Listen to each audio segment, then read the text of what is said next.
was an icy day on the island of Sodor. The engines were working very hard. They didn't mind the cold because they had toasting hot fireboxes to keep them warm.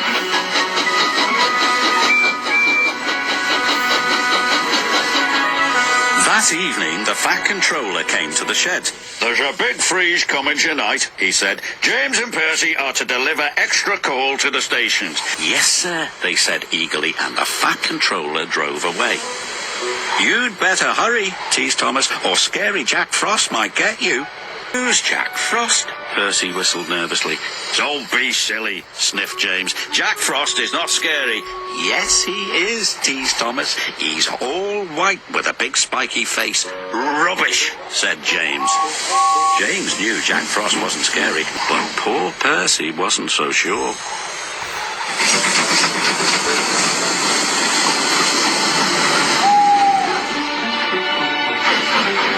Percy shivered. "Jack Frost is not scary. Jack Frost is not scary. Jack Frost is not scary."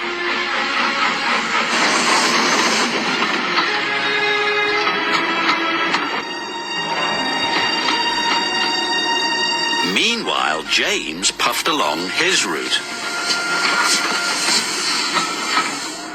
"Silly Percy," he thought. "All steamed up over Jack Frost."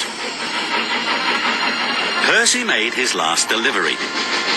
The station master was very pleased to see him. "Oh, Percy," he cried, "we need twice as much coal to last through this freeze."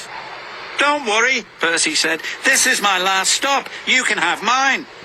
So Percy's driver parked him in a siding with only a lantern for company.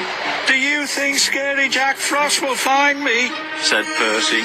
"Jack Frost's not scary," chuckled his driver. "And don't worry, Elizabeth will bring you some more coal in the morning." And then his driver and fireman went home to bed.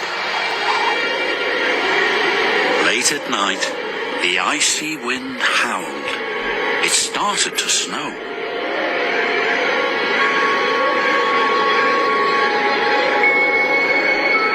Soon, Percy's face was so cold an icicle hung from his nose. "Oh, bother," Percy stuttered, but it didn't sound like Percy. It was so cold he could hardly make a sound. At last, James was on his way back to the sheds. In the fog, he saw shadows and strange and scary shapes. "Scary Jack Frost," he whispered nervously. "Pah!"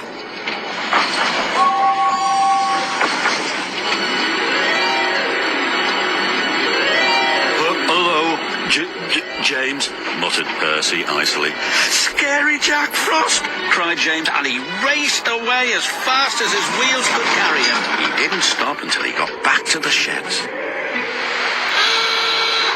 The next morning, Elizabeth brought plenty of coal. "Oh, my dear," Elizabeth chuffed to Percy. "It looks like Jack Frost really got you then." The firelighter started Percy's fire. Soon his ice mask melted away.